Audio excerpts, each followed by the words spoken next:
are you? Calm down. What happened now? Who are you? Who are you? Anybody so everybody say. What do you want? How much? What do you You want? pay money for this land. You are just transferred 200k just now. Eh. Say what way? O ti ṣe sàárà o. Wọ́n wá yàtọ̀.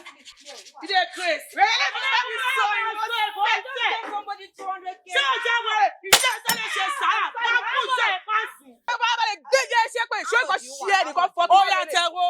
How much? 200 bẹ̀ la máa gbà o.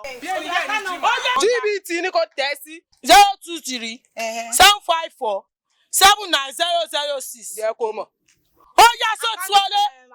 GTB. Ó yá sọ tu ọlé.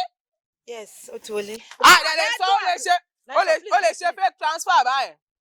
Ìyá ẹ̀ ó ti wọlé. Ó sì lọ. Movement. Olóṣì. Ọlọ́njọ́ ìyá ẹ̀ mọ̀ bàbá mi cap nonsense. Èyí jájú àánú ni o. Judgment. Kìí là. Movement. Mo bọ́ máa lọ bá mi cap nonsense.